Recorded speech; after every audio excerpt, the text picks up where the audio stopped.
In the vast kingdom of Oloro, a land where golden savannas stretched farther than the eye could see and the mountains hummed softly at dusk, there lived a young girl named Amora. She was unlike any other child in the kingdom. While other children played in rivers and ran through the fields chasing butterflies, Amora spent most of her time on the tallest hill of Oloro, sitting alone, listening to the wind. She believed the wind carried voices, old voices, forgotten voices, voices that others could not hear. Sometimes, she would tilt her head as if someone whispered secrets into her ears. Sometimes, she would laugh softly at jokes only she seemed to understand. The villagers often said, "Amora hears things not meant for mortal ears," and though they didn't say it loud, many feared her gift. Amora lived with her father, Chief Dokorai, the ruler of Oloro. He was wise, fair, respected, but he could never understand his daughter's strange ability. He would watch her standing in the open plains, arms outstretched as the wind rushed around her, and shake his head. One day, "Amora," he would say, "the wind will carry you away if you keep trusting it so much." But Amora smiled every time. "Baba," she would reply, "the wind is not here to take me. It protects me. It speaks to me." Her father never believed her. For many years, life went on peacefully. Oloro was a prosperous kingdom. Traders came from far lands. The people were happy. But far beyond the plains, in a forgotten land of shadows, a great danger was rising, one that even the bravest warriors could not predict. It began on a strange evening. The sky turned a color no one had ever seen before, dark purple mixed with glowing red streaks. Birds fled the treetops. Goats bleated nervously. The air grew heavy and still. Even the wind stopped. Amora felt it immediately. She was sitting on her hill when the wind suddenly died, leaving the world in an unnatural silence. The absence of sound was so strange that she stood up sharply. "Wind," she whispered, as if calling a friend. But there was no answer. Not a breeze. Not a whisper. Nothing. Something was terribly wrong. The villagers sensed it too. They gathered in groups, afraid to speak. The warriors gripped their spears tighter. Chief Dokorai stood on the palace steps, staring at the sky, his heart heavy with dread.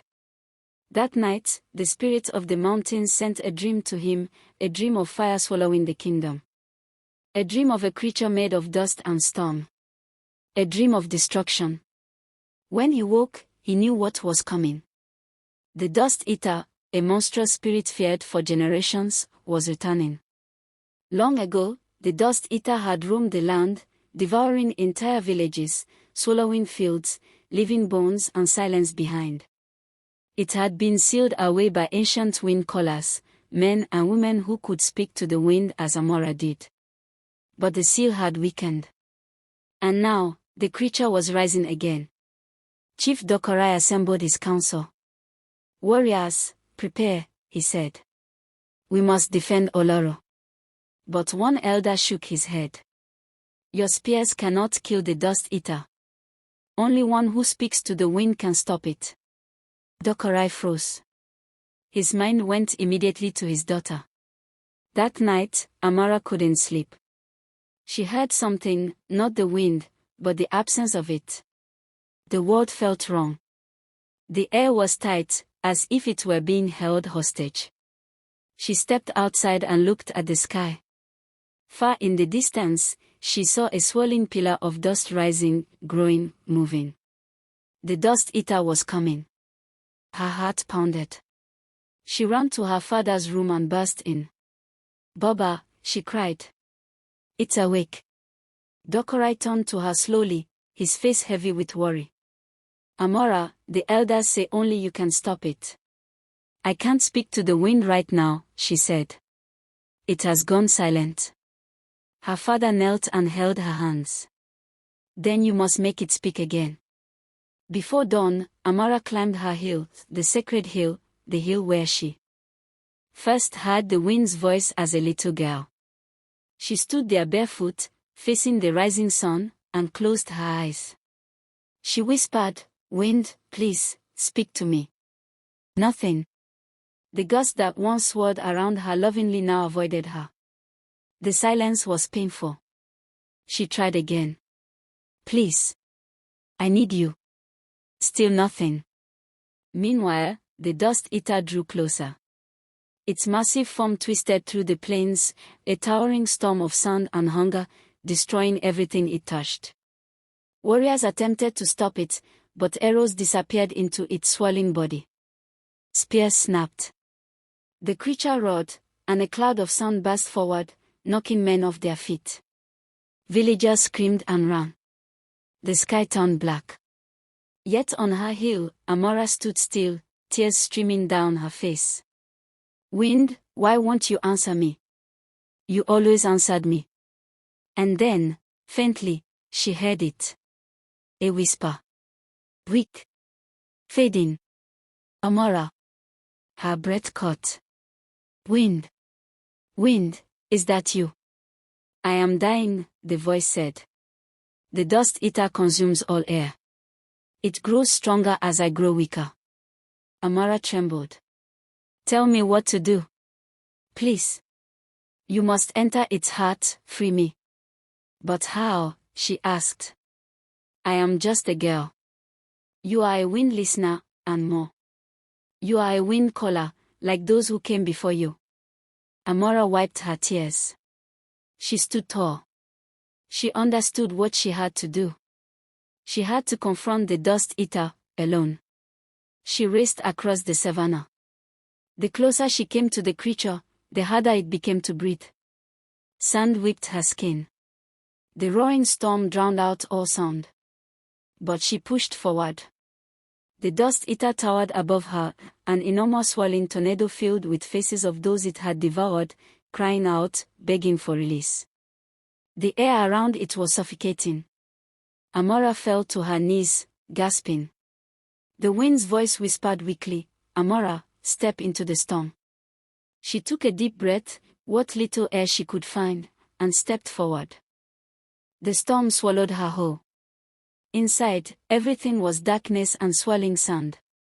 She felt hands pulling at her, voices screaming. Fear tried to crush her. But she closed her eyes and whispered, "Wind. I believe in you." A spark ignited. Something ancient awakened inside her. A voice, not the wind's voice, but her own, boomed from her chest. "Enough." A burst of light exploded outward from her body. The dust recoiled.